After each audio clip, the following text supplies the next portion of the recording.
Hello everyone, welcome to our Law Excellences Initiative Current Affairs for Beginners.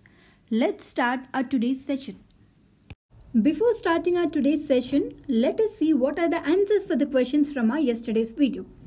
The first question is, consider the following statements. MPLADS is a centrally sponsored scheme.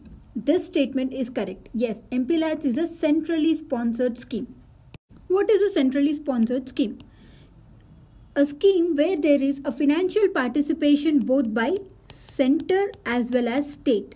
That means they both will share the funding in the ratio of 70:30 or 50:50 or like 75:25, 90:10, where the higher contributions will be by the center. And the various government ministries will directly transfer the money to the state governments, and this scheme will be implemented by the state governments or union territory governments. And these centrally sponsored schemes were created only on areas that were covered under the state list.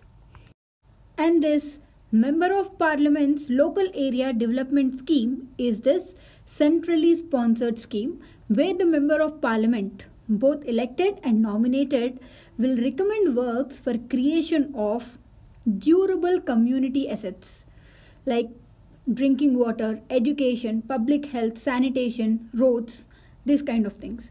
And it is the Ministry of Statistics and Program Implementation, which is a nodal ministry to coordinate the work under this scheme. Yesterday in our comment section, someone has asked a doubt whether this will be implemented by the MPs directly or the district authorities. Here, the funds will be released in the form of grant in aid directly to the district authorities who will implement this MPLADS scheme. And the funds that were released under this scheme are non-lapsable.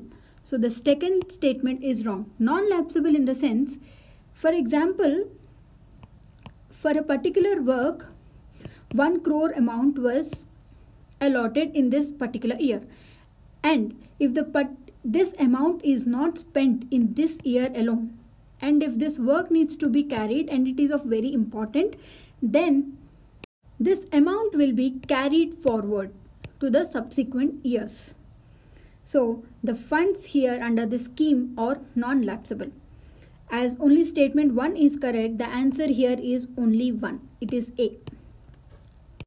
And the second question is, which of the following statements is or are correct about Ken River?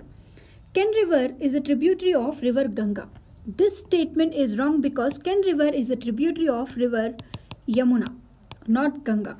Ken River is one of the major rivers of Bundelkhand region. Yes, it is one of the major rivers along with Betwa, Sindh, etc. various other rivers of Bundelkhand region, which is in the central India. So as the statement 2 is correct and 1 is wrong, the answer here is B, 2 only. Here you can see this Ken River, the tributary of Yamuna River, which is flowing through 2 states, that is Madhya Pradesh and Uttar Pradesh. Now let's start our today's session. Our first article is International Labour Organization report flags wage inequality in India. This is part of our GS paper 3 economy syllabus. From the prelims point of view, from this article, it is important to know about this India wage report. Here in this report, the International Labour Organization said that though the daily wages has got doubled, that means after 1991, after 2 decades of 1991, the daily wages, average daily wages has got doubled. They have got increased, but still the low pay as well as wage inequality is still a challenge to the inclusive growth of the country. And though the gender wage gap has got decreased, but it is still not at the international standards. So to address this, ILO has recommended some measures like there has to be a state-specific data on the wages, and there should be a stronger implementation of minimum wage laws to improve these wage differences and to increase the payments, and that ultimately leads to inclusive growth. And our next article is Center Moods Overseas UDAN. This is under paper 3, mains paper 3, under the topic of economic development, infrastructure, energy, ports, roads, airports, railways, etc. UDAN, उड़े देश का आम नागरिक. It is a regional airport development and regional connectivity scheme of the Government of India with an objective of let the common citizen of the country fly. This is the objective of this scheme. And the aim is to make the air travel affordable and to boost the economy, increase the jobs and air transport infrastructure development of all regions and states of India. This program has two components. One is to develop the new and already existing airports in order to increase the number of airports that were operating. And the second one is to connect all the underserved and unserved airports in smaller towns with each other and with the airports that were functioning in the bigger cities, so that it will develop the regional aviation market. Our next article is defining the Holocene. Here now we'll see about this Holocene epoch. This is part of our syllabus in GS paper 1 under the topic of geography. Based on the evolution of life from unicellular bacteria to the present modern man, the geologists have divided this 4.6 billion year old Earth into various groups, and this classification is called as geological time scale. In this geological time scale, the present era is called as Cenozoic era, which is 65 million year old till the present age. And this Cenozoic era was divided into two periods. One is tertiary and the present period is quaternary period. And this quaternary has got divided into two epochs. The first one is Pleistocene epoch, which lasted till from 2 million years to 11,700 years. And the present one is Holocene epoch, which starts from 11,700 years till the present. And this is the age of a modern man. And it is the current period of the geologic time. The current Holocene epoch is a stable climate since the last ice age, where all the human civilization has got developed. And this includes the growth of humans and their impact. That means this epoch is the witness for the development of major civilizations and their transition towards the urban living in the present. If we see the geological events that happened in this Holocene epoch, here the continental motions due to plate tectonics and rise in the sea level due to melting of ice were part of this Holocene epoch. And these Holocene fossils were found primarily in the lake beds, floodplains and cave deposits.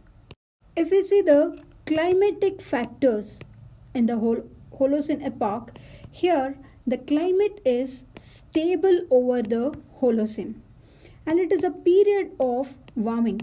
in which the global climate has become warmer and retreating of glaciers started here, and the tundra region gave way to forests, and there is rise in human population under the suitable temperatures. If we see the ecological developments during the Holocene epoch, here the animal and plant life didn't evolve much, but there is a shift in the distribution of plants and animals. Here oceans had a healthy marine population, and there is a large extinction of large-sized mammals that were adapted to the extreme cold. Now if we see the human developments in this Holocene epoch, agriculture, domestication of animals, etc. have started in this period. And now we can witness there is a transition, and this Holocene epoch is a witness for the transition to the present urban living, which is a era of technology. And recently the scientists have approved 3 new ages on geological timescale of this Holocene epoch. They were the early Holocene Greenlandian age and the middle Holocene North Grippian age and the new Meghalayan age. The time period of this Greenlandian age is 11,700 years to 8.3 years ago, and this North Grippian is 8.3 years to 4.2 years ago, and this Meghalayan age is from 4,200 years till present. Our next article is strengthening the federal link. This is part of GS paper 2 under the topic of polity. From the prelims level, from this article we should know what is meant by State Finance Commission and Finance Commission, 73rd and 74th constitutional amendments, and the articles that were mentioned here like Article 280, Article 243I of the Constitution. And from the mains level, this article talks about the role of Finance Commission in fiscal federalism. Now we'll see about this Finance Commission. As per the Article 280 of the Indian Constitution, the President should constitute a Finance Commission once in every 5 years or even earlier if he finds it necessary to constitute. And this Finance Commission consists of a chairman and 4 other members, and these members will be appointed by the President. Whereas in case of State Finance Commission, which will also have a chairman and other members, but these members will be appointed by the governor. And the functions of this Finance Commission is, the Finance Commission has to give recommendations to the President on 2 specific matters. The first one is how the net proceeds of the taxes will be distributed between the union and states. And the second one is on what principles, that is based on what principle the grant in aid to the states should be given by the center. Then the President, by considering the recommendations of the Finance Commission, will fix the percentages and the manner of the distribution. That means the Parliament is not directly concerned with the assignment and the distribution of the income taxes. So if we see the relevance of this Finance Commission is, it is capable of settling any complicated financial problems that will affect the relations of union and states. And the recommendations of this Finance Commission were only of advisory in nature, but they were not binding. This Finance Commission will submit an annual report to the President, who in turn will submit it in front of the Parliament. And this Finance Commission will also suggest the measures that were needed to supplement or increase the consolidated fund of state in order to increase the resources for panchayats and municipalities in the state based on the recommendations of the State Finance Commission. And why this Finance Commission has to suggest the measures related to the panchayats and municipalities? Because the 73rd and 74th constitutional amendments has recognized that the rural and urban local bodies as the third tier of the government. And Article 280 Clause 3, Clause BB, and Article 280 Clause 3, Clause C have the Constitution, it made it as a mandatory for the Finance Commission to recommend the measures in order to increase the consolidated fund of state to supplement the resources of panchayats and municipalities based on the recommendations of State Finance Commission. Our next article is Clearing the Path. This article is part of Mains Paper 3 that comes under the topic of environment. Here, the Supreme Court has ordered to seal 27 resorts that were operating in the corridors that were used by elephants in the Nilgiris. So from this article, from the prelims point of view, it is important to know about what is meant by an elephant corridor and know this Nilgiri ranges. That means the geographical features of this Nilgiri ranges. Now, why this Supreme Court has given this order to close these 27 resorts? Because the forests where these elephants will be living, these forests have got converted into farms and tourist places. So this has blocked the paths of the elephants, ultimately resulting in man-animal conflict. That led to the death of more than 450 people and more than 1,000 elephants. These issues were arising because most of the elephant reserves were not having any legal protection. That means they were not under this protected parks or designated as sanctuaries. So the Supreme Court has suggested to give legal protection to the elephant reserves. And the Supreme Court has also said that any illegal structures that were in the pathway of these elephants should be removed. And it suggested to expand the elephant corridors by adopting successful models with the help of private funds in gathering the land.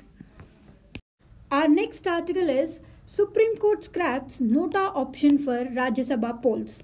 This is part of GS paper 2 under the topic of polity.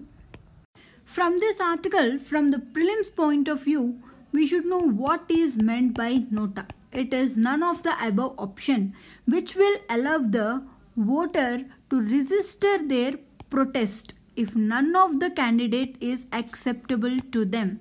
That means while voting, if the voter is not satisfied with the candidates who are contesting in the election, then he can click on this NOTA option that will be present in the EVM by showing his protest against the candidates.